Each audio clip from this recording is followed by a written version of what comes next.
अब छह रीजन्स हैं उत्तर प्रदेश के। मैं स्क्रीन पर रीजन्स को लाना चाहती हूं और रीजन्स पश्चिमी उत्तर प्रदेश से शुरू करते हैं क्योंकि यहां सबसे ज्यादा बात हुई थी किसान आंदोलन की। पश्चिमी उत्तर प्रदेश में टोटल सीटें हैं 97 और उसमें से 56 से 59 सीटें आ रही हैं बीजेपी की।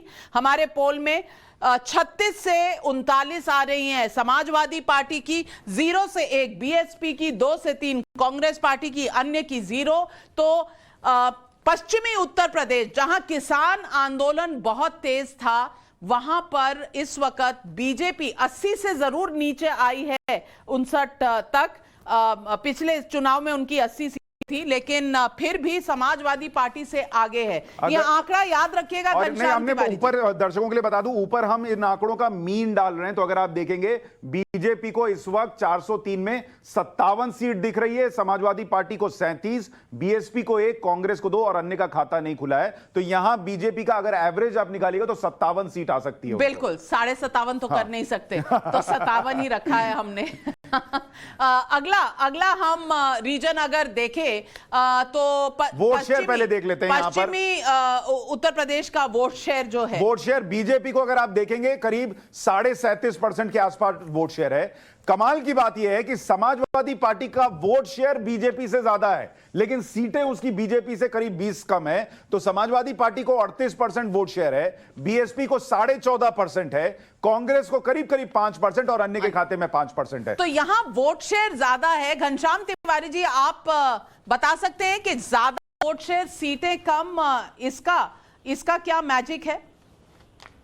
इसका मैजिक आप लोग बताएंगे। अमूमन ऐसा होता है कि जब जहाँ वोट शेयर ज्यादा होता है वहाँ सीटें ज्यादा होती हैं। और अगर आप पश्चिमी उत्तर प्रदेश में देखिए, जिस तरीके से किसानों को अपमानित किया गया, उस तरीके से जिस तरीके से किसान आंदोलन में पश्चिम, आप अपमानित तो कह रहे हैं लेकिन माफी भी तो मांगी गई है, आप उसको क्यों अंडरराइट नहीं करते? ये प्रधानमंत्री जी की माफी और घड़ियाली आंसू में कौन सा ज्यादा अच्छा मुहावरा है मुझे पता नहीं, लेकिन 700 से अधिक किसान शहीद हो गए, टेनी अभी भी मंत्री बने हुए हैं। घनश्याम भाई, आप बात पूरी करें उससे पहले बस सरल शब्दों में थोड़ा सा दर्शकों के लिए क्लियर कर दूं। कई बार दर्शकों को भी लगेगा कि अगर 38% इनका वोट शेयर है, 38% के करीब बीजेपी का है, तो समाजवादी पार्टी की सीटें कम क्यों हैं? तो ये कई बार ऐसा होता है कि आप जहां पर जीत रहे हैं वहां पर वोट शेयर आपका ज्यादा है लेकिन आप हर जगह उसको कन्वर्ट नहीं कर पा रहे हैं सीटों में। तो क्योंकि आपका वोट बिखरा हुआ ज्यादा है, बिखरा हुआ ज्यादा है, ज्यादा एरिया पर आपका वोट होगा लेकिन कॉन्सेंट्रेटेड जिसका वोट होगा शायद वो सीट में कन्वर्ट हो रहा है। शांतनु जी, मैं गलत कह रही हूं? शाजिया इल्मी जी, स्वागत है आपका टाइम्स नाउ नवभारत के ओपिनियन पोल पे। पर शांतनु जी, ये वोट शेयर तकरीबन नेक टू नेक है लेकिन 20 सीटें पीछे है समाजवादी पार्टी। ये कहां से आप एक्सप्लेन कर पाएंगे? आई थिंक आप लोगों ने बिल्कुल ठीक कहा कि जहां पे समाजवादी पार्टी सीट जीत रही है, मान लिया आपने कहा 36 सीटें जीत रही है, तो बड़े मार्जिन से उन सीटों को जीतेगी। देखिए, आप एक वोट के ऊपर अगर कितना भी वोट से जीते तो वो सीट जीती हुई मानी जाती है। तो उसका जो एक्स्ट्रा वोट मिलता है एक तरह से वो वेस्ट हो गया उस सीट पे। लेकिन वो वोट परसेंटेज में तो आ जाता है। अगर मैं 20,000 से जीता, 1 लाख से जीता, तो उसका कुछ फर्क नहीं पड़ता चुनावी राजनीति। जी हाँ, चाहे आप 1 वोट से जीते या 1 लाख वोटों से, वो एक ही सीट गिनी जाती है। बिल्कुल। और अगला रीजन लेते हैं अपने स्क्रीन पर। पश्चिमी उत्तर प्रदेश के बाद अब हम बुंदेलखंड की तरफ आ रहे हैं। बुंदेलखंड का 19 सीटें हैं जिसमें से 13 से 14 सीटें बीजेपी को, 3 से 5 समाजवादी पार्टी को और बीएसपी को 0 से 1, कांग्रेस 0 से 1, अन्य 0 से 0।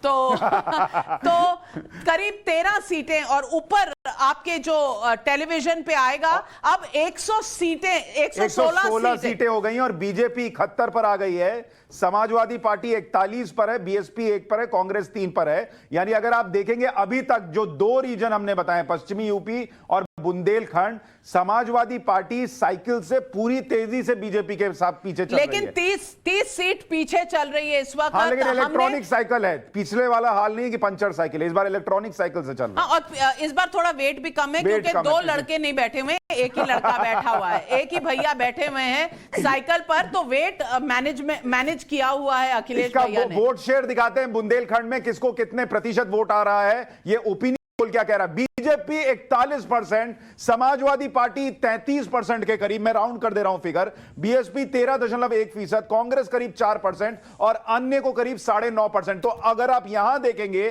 तो बीजेपी को बड़ी बढ़त है, 41% और 33%, 8% का वोट शेयर का डिफरेंस उत्तर प्रदेश के जैसे राज्य में बहुत बड़ा है। और ये एंटी इनकम्बेंसी के बावजूद अगर बीजेपी को इतना वोट शेयर मिल रहा है तो ये नोट करने की बात है। और ये पहला ओपिनियन पोल है इस साल का जो हमने अपने दर्शकों तक पहुंचाया है। और इस ओपिनियन पोल में अभी 116 सीटें हुई हैं, 2 रीजन हमने किए हैं, पश्चिमी उत्तर प्रदेश और बुंदेलखंड, और इसमें 71 सीटें बीजेपी को, 30 सीट पीछे चल रही है इस वक्त समाजवादी पार्टी 41 सीट लेकर, कांग्रेस 3 सीटें, बीएसपी 1 सीट, यही चल रहा है। अब रोहेलखंड की सीटें देखते हैं।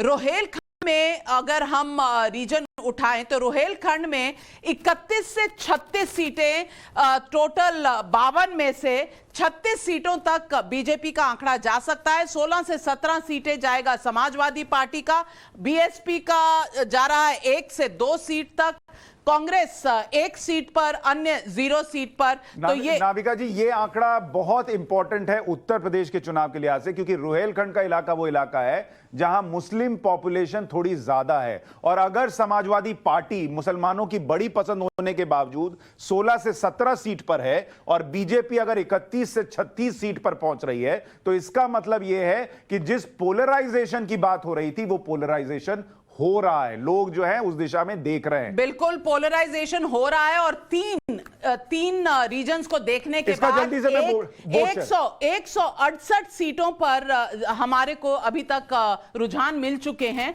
और इसमें 104 बीजेपी को और 57 समाजवादी पार्टी को। तो रोहेलखंड में अगर मुसलमान पॉपुलेशन जहां ज्यादा है वहां पर अगर समाजवादी पार्टी अपना इंप्रूव नहीं कर पाएगी तो ये गैप बढ़ता हुआ नजर आ रहा है। यहां वोट प्रतिशत भी देख लेते हैं कि किस तरीके का वोट प्रतिशत है। और यहां देखिए बीजेपी को सीधा 42.3% है, समाजवादी पार्टी को 33% है, बीएसपी 16% पर है, कांग्रेस पार्टी 5.5% पर है और अन्य 3.6% है। यानी यहां भी अगर आप देखेंगे बिल्कुल क्लियर बीजेपी को बढ़त है, करीब 9% से ज्यादा की बड़ा मार्जिन है। बिल्कुल। और घनश्याम तिवारी जी और वारिस पठान जी दोनों से मैं यह सवाल पूछना चाहूंगी। घनश्याम तिवारी जी, रोहेलखंड के एरिया में अगर समाजवादी पार्टी को सिर्फ 16 सीटें मिलेंगी और बीजेपी को यहीं पर बढ़त मिल जाएगी तो कहीं ना कहीं आपकी स्ट्रैटेजी या आपके अनुमान से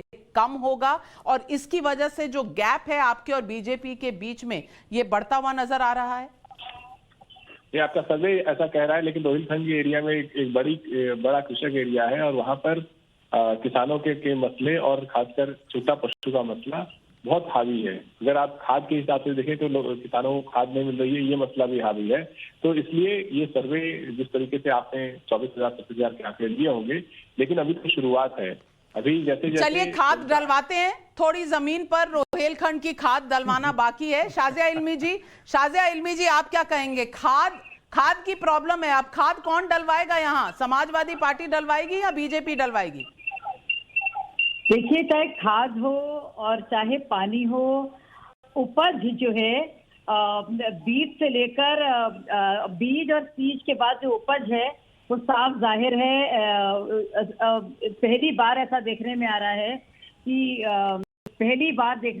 है कि फसल जो है वो भारतीय जनता पार्टी ने पहली बार उसको सींच कर बीज से लेकर पहली बार, ये तो दूसरी बार हो रहा है ना। अगर ये नंबर है तो दूसरी बार आपको बढ़त मिल रही है। एक बहुत जरूरी बात कहना चाह रही हूँ कि मैं सरप्राइज नहीं हूँ, हर जगह काफी अच्छा प्रदर्शन दिख रहा है। और एक तो इससे जोधिया का ओवरऑल फिलॉसफी की मैं बात नहीं कर रही हूँ, पर अगर आप देखें चाहे वो आवास योजना हो या फिर बुनियादी चीजें, चाहे वो मेडिकल कॉलेजेस हों या फिर मैट्रिक स्कूल हो या फिर सेकेंडरी स्कूल्स हो या फिर उज्ज्वला योजना हो, तो पहली बार यूपी के बाशिंदों को बाकायदा, खासतौर से जो निम्न वर्ग के लोग हों, लोअर मिडिल क्लास हो, उसको पहली बार कुछ हाथ में मिला है। जो पहले कभी नहीं मिला। पहले बातें बहुत मिली, ठीक है।